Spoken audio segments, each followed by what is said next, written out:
નમસ્કાર મિત્રો, સ્વાગત છે તમારું આપણી આ યુટ્યુબ ચેનલમાં જેનું નામ છે ગુજરાતી જીકેની જમાવટ.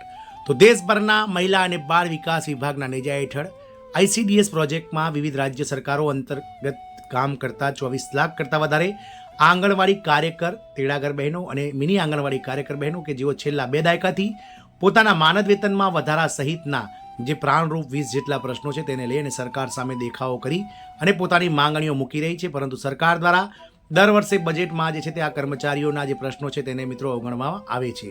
આજરોજ વિધાનસભામાં આંગણવાડીના માનદ વેતન વધારા અને પેન્શનનો મુદ્દો પણ ઉઠાવવામાં આવ્યો હતો. જાણીએ વિડીયોમાં વિગતવાર કે કઈ રાજ્ય સરકાર દ્વારા જે છે તે વિધાનસભામાં ધારાસભ્ય દ્વારા આંગણવાડીના વેતન વધારા અને પેન્શનનો મુદ્દો ઉઠાવવામાં આવ્યો હતો અને સાથે જ રાજ્ય સરકાર દ્વારા જે છે તે મિત્રો કાર્યકર બહેનોને 16,000 રૂપિયા પ્રતિ માસ અને તેડાગર બહેનોને 8,000 રૂપિયા પ્રતિ માસ માનદ વેતન કરી આપવાની વાત હાલ વિધાનસભામાં ચર્ચાના ચકડોળે ચડી હતી. જાણીએ વિડીયોમાં વિગતવાર કે કઈ રાજ્ય સરકારે હાલમાં જે આ વંટોળ ચાલી રહ્યું છે મિત્રો પગાર વધારાનું આંગણવાડી કર્મચારીઓના, તેમાં મિત્રો સારા સમાચાર આપ્યા છે ને આ રાજ્ય સરકાર દ્વારા આગામી સમયમાં 16,000 રૂપિયા પ્રતિ માસ કાર્યકર બહેનો અને 8,000 રૂપિયા પ્રતિ માસ તેડાગર બહેનોને માનદ વેતન કરી આપવામાં આવશે તેવી જાહેરાત જે છે તે વિધાનસભામાંથી થઈ છે. તો જાણીએ વિડીયોમાં વિગતવાર કે કઈ રાજ્ય સરકાર દ્વારા આવી જાહેરાત થઈ છે તેને લઈને વિડીયોમાં વિગતવાર ચર્ચા કરીએ.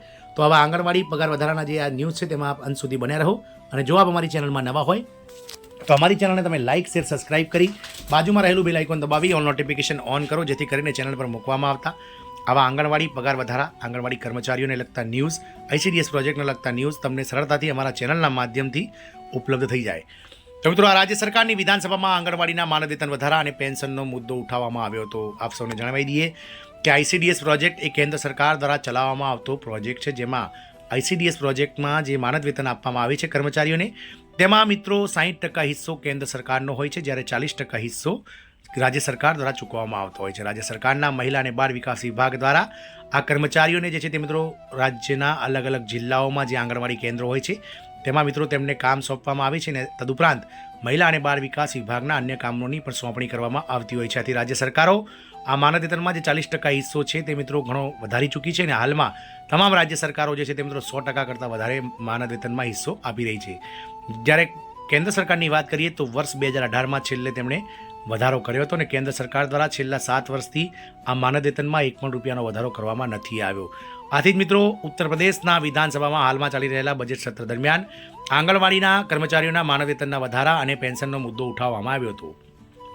તો ઉત્તર પ્રદેશમાં યુપી બાળ વિકાસ વિભાગના આંગણવાડી કાર્યકરોના માનદ વેતનમાં વધારો, નિવૃત્તિ પછી પેન્શન અને 62 વર્ષથી વધુ સેવા અવધિ વધારવા અંગે પ્રશ્નો ઉઠાવવામાં આવ્યા છે. આ પ્રશ્નોના જવાબ આપનાર રાજ્યના બાળ વિકાસ મંત્રી બેબી રાની મૌર્યે આપ્યા છે. યુપી વિધાનસભામાં બજેટ સત્રના 8મા દિવસે વિધાનસભાની કાર્યવાહી શરૂ થયા પછી આંબેડકર નગરની આલાપુરા બેઠકના સમતા પાર્ટી ધારાસભ્ય શ્રી ત્રિભુવન દત્તે બાળ વિકાસ મંત્રી પાસેથી આંગણવાડી કાર્યકરોને આજીવન રોજગાર અને નોકરી પછી પેન્શન આપવાના મુદ્દા પર જવાબ માંગ્યો છે. આંગણવાડી કાર્યકરોના કાર્યનો ઉલ્લેખ કરતા ધારાસભ્યએ કહ્યું છે કે અન્ય રાજ્યોની તુલનામાં ઉત્તર પ્રદેશમાં આંગણવાડી કાર્યકરોને ખૂબ જ ઓછું માનદ વેતન આપવામાં આવી રહ્યું છે.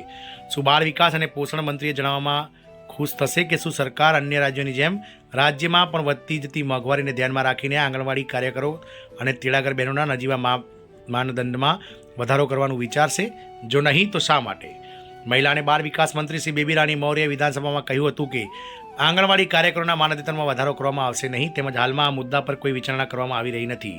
મંત્રીએ જણાવ્યું હતું કે આંગણવાડી કાર્યકરોનું માનદ વેતન સરકારી આદેશના આધારે ચૂકવવામાં આવી રહ્યું છે. હાલમાં ઉત્તર પ્રદેશના આંગણવાડી કાર્યકરોના માનદ વેતનમાં વધારા અંગે કોઈ દરખાસ્ત વિચારણા હેઠળ નથી.